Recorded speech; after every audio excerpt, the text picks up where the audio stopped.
On a cold European morning in 1944, Allied commanders made a chilling discovery. The deadliest weapon on the battlefield wasn't steel or explosives, it was deception. World War II was a conflict defined by tanks, artillery, and industrial-scale firepower. But beneath the smoke and thunder, another invisible war raged on, a war of illusions. While soldiers fought on the front lines, a secret group of artists, architects, radio operators, and stage designers quietly engineered some of the most mind-bending tricks the battlefield had ever seen. Their mission was simple but terrifying in its stakes: fool the most powerful military machine on earth, the German Wehrmacht, long enough for the Allies to strike decisive blows. Victory in this shadow war didn't require bullets. It required imagination. The deception program that emerged was unlike anything military strategists had ever attempted. It was born from desperation and necessity. By 1944, every operation mattered. Every troop movement had consequences, and every miscalculation could cost thousands of lives.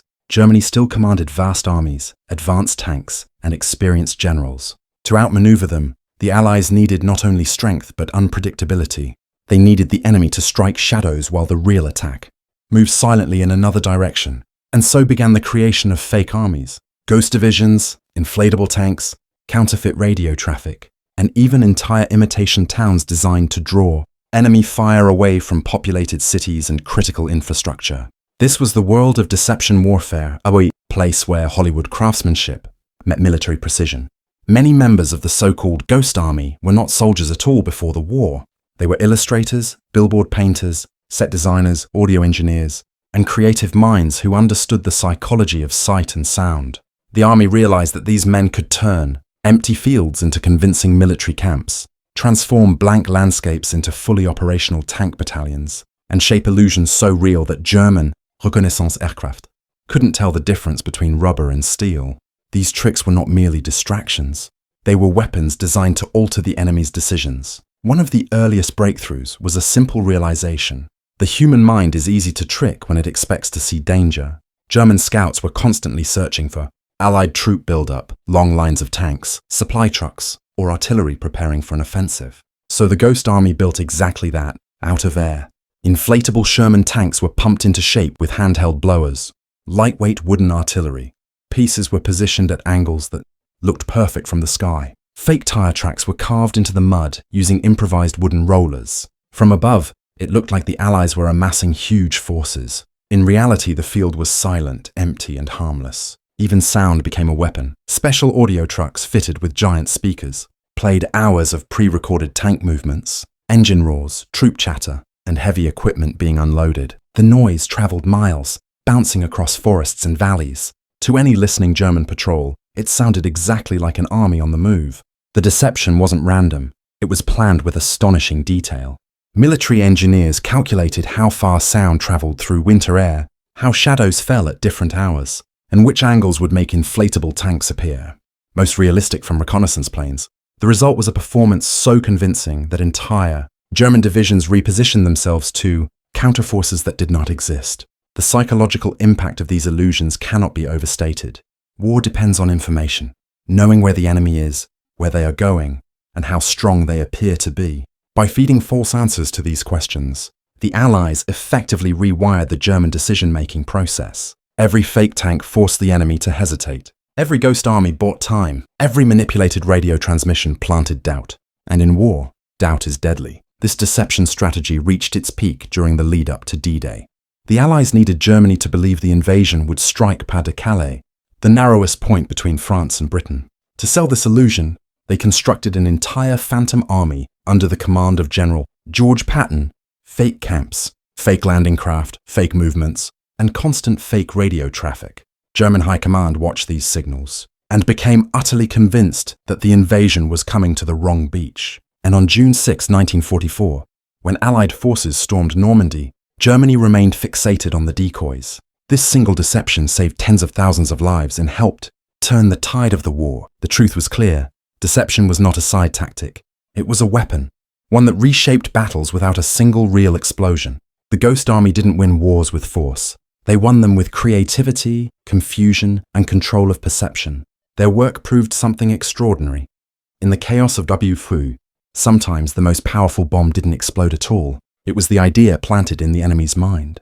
If the fake tanks and rubber artillery pieces created the illusion of mass, then sound completed the illusion of movement. In WWII, much of German reconnaissance depended not only on aerial photographs but on field patrols, listening for approaching engines, supply columns, and the grinding thunder of tank tracks. The battlefield was an orchestra of steel, and the Ghost Army decided to rewrite the soundtrack. What began as a small experiment would soon evolve into one of the most ambitious sonic deception programs in military history.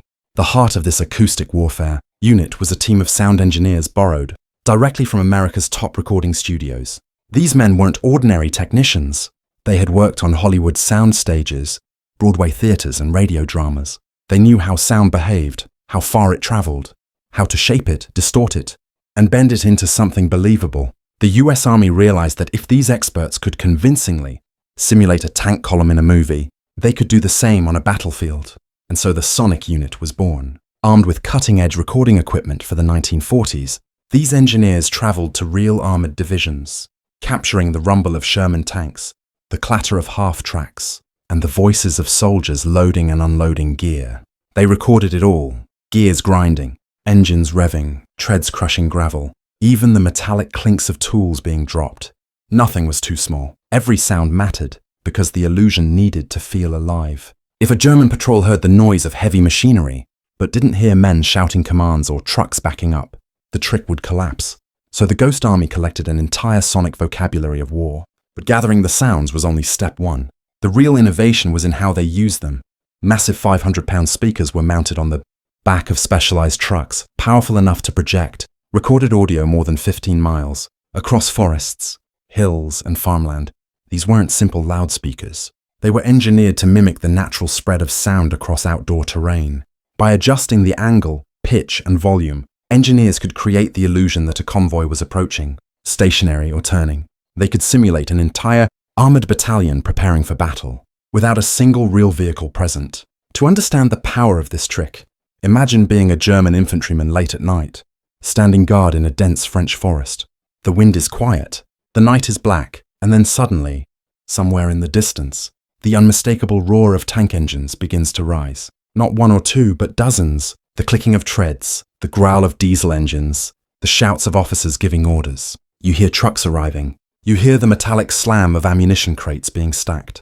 You hear movement everywhere. Instantly, your brain fills in the visuals. An army is gathering. A major attack must be coming. Panic spreads up the command chain. Reinforcements are rerouted. Artillery is repositioned. And all of it is a lie. The real brilliance of acoustic deception wasn't the sound itself. It was how they mixed it with other illusions to create a complete narrative. A fake tank parked in a field becomes far more convincing when the sounds of engines echo nearby. Inflatable supply trucks look real when soldiers' voices and unloading noises drift through the trees. Even fake bridges appeared believable when engineers played the sound of convoys crossing them. Every illusion had a soundtrack. The Sonic Unit wasn't improvising. They choreographed deception the same way a director choreographs a film.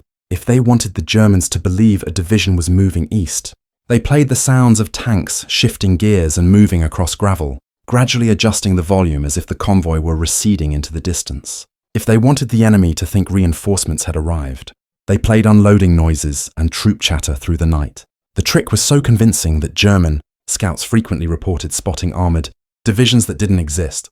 The psychological effect was profound. Sound doesn't just inform you, it makes you feel. It triggers instinct, danger, urgency, fear of the unknown.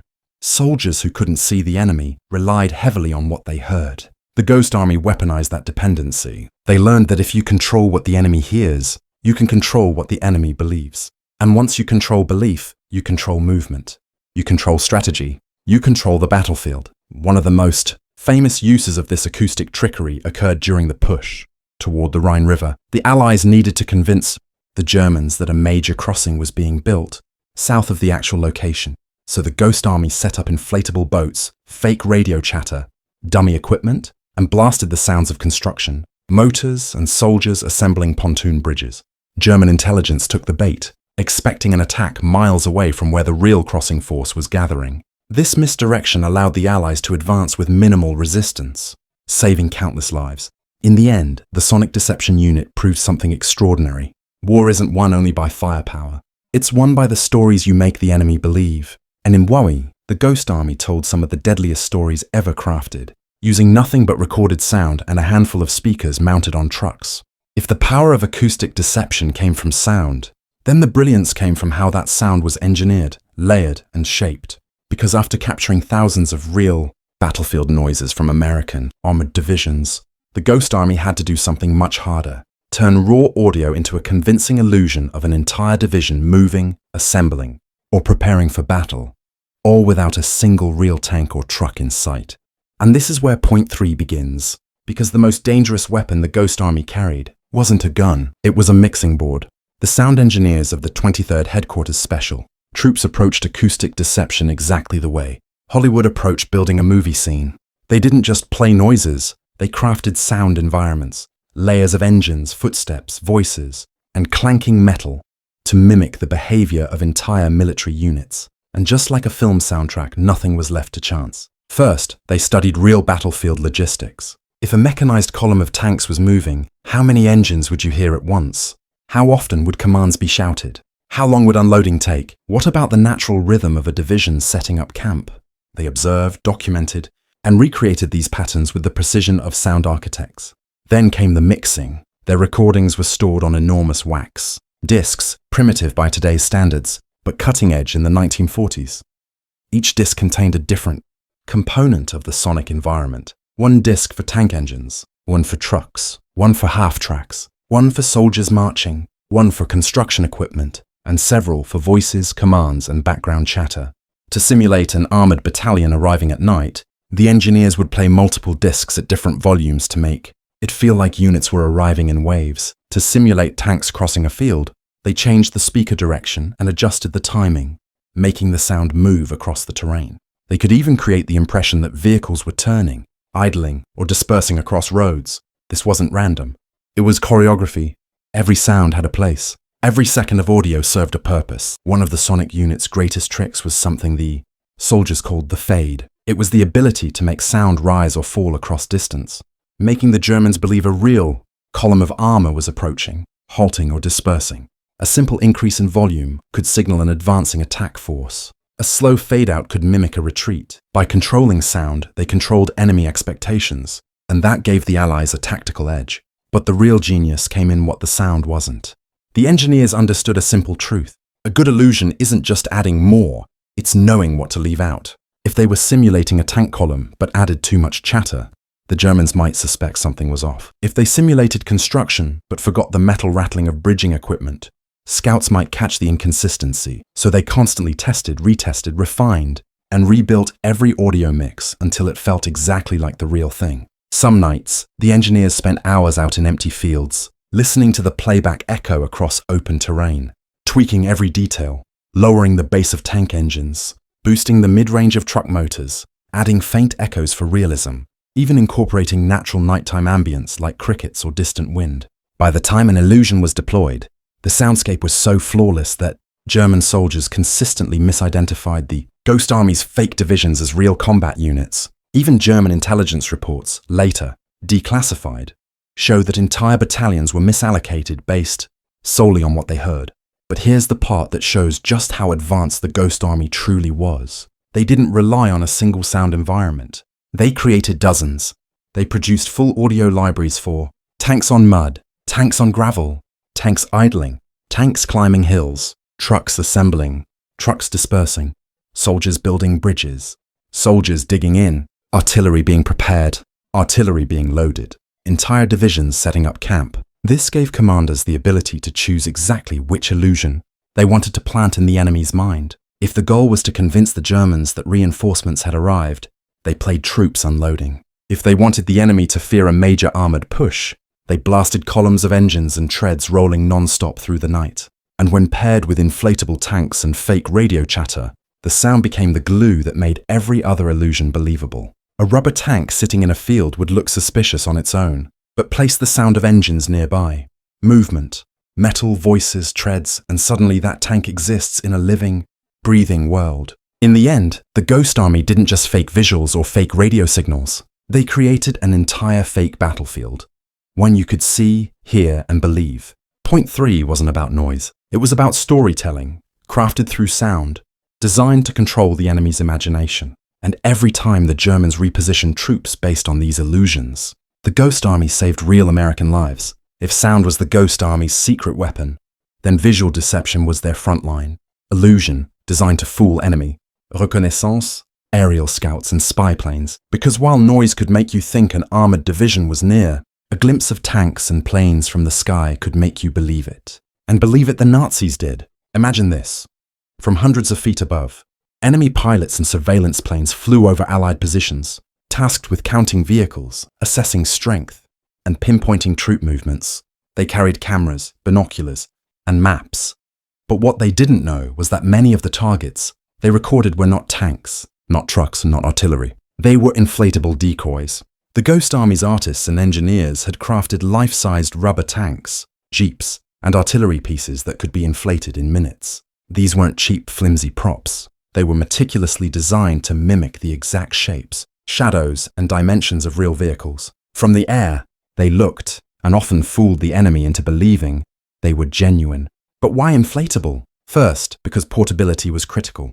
The Ghost Army was a mobile unit, moving quickly behind front lines, setting up illusions and moving on before discovery. Inflatable decoys could be packed small, carried by a handful of soldiers, then quickly deployed, unfolded and blown up like balloons, ready to fool aerial reconnaissance in moments. Second, these decoys were surprisingly detailed. They came with painted camouflage patterns, matching the exact colors and patterns of real Allied tanks. Crews added fabric tarps, shadow-casting netting, and even fake gun barrels to create convincing three-dimensional shapes. Third, and perhaps most ingeniously, the soldiers knew that lighting conditions mattered. They chose deployment spots carefully, open fields, hilltops, and clearings where natural shadows would mimic the real silhouettes of armored vehicles. Some decoys even had rudimentary metal frames inside to hold shape and resist wind. But inflatables alone weren't enough. To fully sell the illusion, the Ghost Army created dummy airfields. Vast fields with fake runways, wooden planes and camouflaged hangars. These were designed to look like active bases from a distance or from above. Wooden airplanes, cutouts or simple frames with painted details stood ready on these fields. Fake service vehicles and trucks were arranged around them, complete with mock-up fuel barrels and tents. Smoke machines sometimes added the illusion of activity. One famous example took place just before the D-Day invasion. The Ghost Army was ordered to convince German intelligence that the Allied invasion would come at Pas-de-Calais rather than Normandy. To do this, they deployed inflatable tanks, fake artillery, and a fully functional dummy airfield miles away from the real invasion point. German reconnaissance spotted these troops and airfields and reported massive troop buildups in the wrong location, helping the Allies secure a critical strategic advantage. The artistry was more than camouflage or decoys. It was psychological warfare, designed to misdirect, confuse, and drain enemy resources. The Nazis, convinced they faced massive armored divisions and active airfields, shifted troops and aircraft to counter threats that never existed. The Ghost Army's visual deceptions bought valuable time for real operations. Actual divisions moved and attacked in places the Germans weren't prepared for, while entire German units were tied up chasing shadows and rubber tanks. Beyond inflatables and dummy airfields, the unit also employed fake roads and vehicle tracks, laid out to create the illusion of heavy traffic. In muddy fields, soldiers shaped ruts and tire marks to prove that armored columns had passed through. When German scouts or aerial cameras observed these signs, they believed the stories told by the Ghost Army's props and sounds. This was not simply a game of make-believe. The visual illusions were technically sophisticated and painstakingly detailed down to the placement of a single shadow, the angle of a fake gun barrel, or the realistic spacing between vehicles. The Ghost Army's success with these deceptions proved that in warfare, perception is reality. If you can convince your enemy that a threat is real, even if it isn't, you can shape the battlefield without firing a shot. This power of visual deception saved countless lives and altered the course of key battles in Europe. It transformed a handful of artists, sound engineers, and soldiers into one of the most unique tactical units in military history, where creativity and artistry were as lethal as bullets and bombs. The story of inflatable tanks and dummy airfields reminds us that warfare isn't just about force, it's about the battle for the mind. War isn't just seen, it's heard. And during World War II, Sound became one of the most powerful tools in the arsenal of deception. Imagine a battlefield where the enemy isn't just fooled by what they see, but by what they hear. This was the groundbreaking tactic behind acoustic deception, a sonic trick that turned silence into noise and noise into misdirection. The key players behind this innovation were soldiers from the elite, Ghost Army, an undercover unit composed of artists, sound engineers, and creative minds tasked with tricking the Nazis. Their secret weapon, a mobile soundstage that could broadcast the thunder of tanks, the clatter of trucks, and the rumble of artillery, all from miles away. This wasn't simple background noise. It was a carefully crafted audio illusion designed to simulate entire military divisions on the move, using state-of-the-art, for the time, sound trucks, large vehicles equipped with powerful speakers and custom-built sound systems. The Ghost Army could project recorded battlefield noises across distances up to 15 miles. These sounds included everything from engine, roars and marching troops to radio, chatter and artillery fire. The unit's sonic experts meticulously recorded these noises, sometimes using actual combat sounds captured on the front lines. They then layered and mixed them to create convincing audio profiles, like a movie soundtrack tailored to fool enemy ears. One of the most famous deployments was during the lead-up to the Normandy invasion, where the Ghost Army used acoustic deception to make it sound as though massive troop movements were happening far from the real landing zones.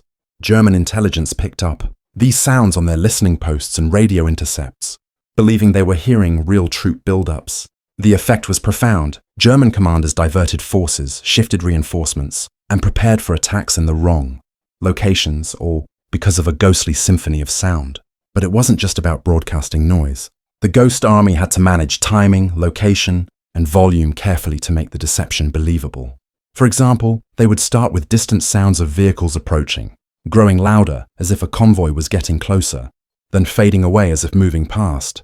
They also used directional speakers and hidden sound sources placed behind hills or trees, making it impossible for enemy scouts to pinpoint the true origin of the sounds.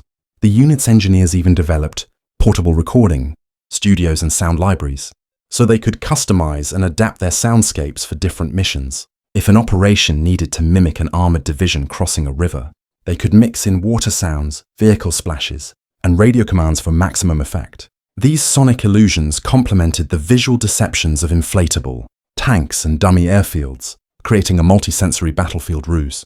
Soldiers on the ground could hear the sounds of troops nearby, boosting morale, while enemy forces faced confusion and uncertainty. Was the enemy really massing here, or was it just another ghostly mirage? Acoustic deception also had practical benefits. By misleading the enemy about troop locations and movements, the Allies could reduce casualties by diverting enemy fire away from real units. Moreover, it forced the Nazis to waste precious resources, like fuel, ammunition, and manpower, responding to phantom threats. The legacy of the Ghost Army's sound tricks didn't end with WWII.